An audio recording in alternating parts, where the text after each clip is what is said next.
Moms kitchen ল্যাবে সবাইকে স্বাগত। গত 2-3 দিন ধরে টানা বৃষ্টি হচ্ছে, আজও তার বিরাম নেই। এরকম বৃষ্টি ভেজা দিনে ঝাল ঝাল একটা রেসিপি আপনাদের সাথে শেয়ার করলাম। তবে হ্যাঁ, স্বাস্থ্যকর তো কিছু খেতে হবে, তাই আপনাদের জন্য আজকে রইল 2টো রেসিপি, একটা সজনে শাক ভাজা আর একটা গন্ধরাজ লোটে। দেখুন, অঝোর ধারায় বৃষ্টি হচ্ছে। এই বৃষ্টিতে 2-3 দিন ধরে আমরা সবাই ঘরবন্দি। তবে হ্যাঁ, আমার মা যা ডানপিটে, তাকে তো আর ঘরে বন্দি করে রাখা যাচ্ছে না। দেখুন, এই বৃষ্টির মধ্যেই চলল সজনে শাক তুলতে। মায়ের বয়স 50 পেরোলেও মা মনের দিক থেকে 16 বছরের তরতাজা তরুণী। মায়ের প্রতিটি কাজকর্মেই তার প্রতিফলন দেখতে পাবেন। মানুষটা একাধারে যেমনি দস্যিদামাল, তেমনি দাপুটে, আবার ঘোরতর সংসারী। একদিন না হয় তার মুখ থেকেই তার সমস্ত জীবনের গল্প শুনবেন। কথা বলতে বলতে সজনে পাতা পাড়া হয়ে গেল। দেখুন, এই কদিনের টানা বৃষ্টিতে বাগানেও জল দাঁড়িয়ে গেছে। দেখুন, কিছুদিন আগেও তীব্র গরমে গাছগুলির প্রাণ ওষ্ঠাগত হয়ে গেছিল। আজ দেখুন বৃষ্টি পেয়ে কতই না তরতাজা। চলুন, এবার রান্না করতে হবে। সজনে পাতা ধুয়ে কুচি কুচি করে কেটে নেওয়া হয়েছে। এইভাবে কেটে নিলে সজনে পাতা আর দলা পাকিয়ে যাবে না, ঝুরঝুরে থাকবে। এবার একটা প্রেসার কুকারে দিয়ে তাতে লবণ আর সামান্য জল দিয়ে প্রেসার কুকারের ঢাকনা আটকে সেদ্ধ করে নিতে হবে। এরপর গ্যাস ওভেনে একটা কড়াই বসিয়ে তাতে 2-3 চামচ মতন সর্ষের তেল দিয়ে দিতে হবে। তেল গরম হলে ওতে শুকনো লঙ্কা দিয়ে দিতে হবে। তারপর কালো জিরে ফোড়ন দিয়ে ওতে কুচনো পেঁয়াজ দিয়ে দিতে হবে। এরপর কুচনো রসুন দিয়ে মিনিট খানেক একটু নাড়াচাড়া করে নিতে হবে। পেঁয়াজ কিন্তু বেশি ভাজার দরকার নেই, একটু ট্রান্সপারেন্ট হলেই হবে। এরপর ছোট ছোট করে কাটা আলুর টুকরো ওতে দিয়ে দিতে হবে। আলু নরম হয়ে যাওয়া অবধি ভালো করে ভাজতে হবে।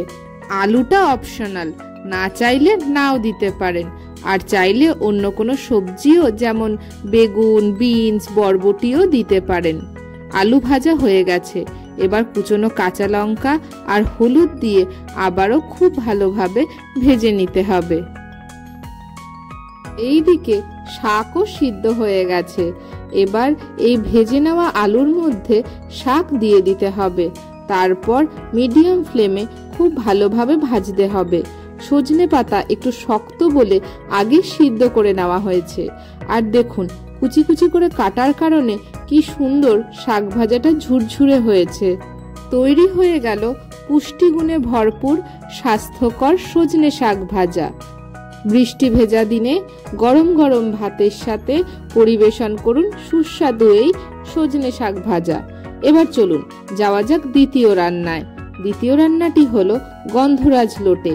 লোটে মাছের ঝাল তো অনেক খেয়েছেন, এইভাবে কখনো গন্ধরাজ লোটে বানিয়েছেন কি? যদি না বানিয়ে থাকেন অবশ্যই বানাবেন, আর কমেন্টে আমাকে অবশ্যই জানাবেন কেমন লাগে খেতে। প্রথমেই 500 গ্রাম লোটে মাছ খুব ভালোভাবে ধুয়ে নিতে হবে। তারপর অর্ধেক করে কেটে নেওয়া হয়েছে। এবার এতে অল্প গন্ধরাজ লেবুর রস আর 1/2 চামচ লবণ দিয়ে খুব ভালোভাবে মেখে মিনিট 15 রেখে দিতে হবে। মিনিট 15 পর দেখবেন মাছ দিয়ে প্রচুর জল ছেড়েছে। তারপর সেই মাছগুলো হাত দিয়ে অল্প চেপে চেপে এক্সট্রা জল বার করে দিতে হবে। এর ফলে মাছের আষ্টে গন্ধও চলে যাবে আর মাছও আর ভাঙবে না। এবার এতে হলুদ গুঁড়ো, পেঁয়াজ বাটা, রসুন বাটা, আদা বাটা, ধনে বাটা, জিরে বাটা, শুকনো লঙ্কার গুঁড়ো, কাশ্মীরি লঙ্কার গুঁড়ো, গরম মশলার গুঁড়ো আর টমেটো পিউরি দিয়ে দিতে হবে। এরপর বেশ খানিকটা পরিমাণ সর্ষের তেল দিয়ে খুব ভালোভাবে মেখে নিতে হবে। আপনারা যদি টমেটো কুচি ব্যবহার করতে চান তাহলে মাছ রান্নার শেষ পর্যায়ে জল দেওয়ার পর টমেটো কুচি দেবেন।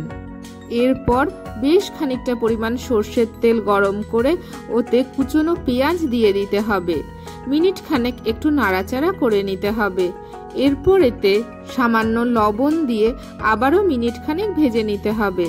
এর ফলে পেঁয়াজ সামান্য নরম হয়ে যাবে।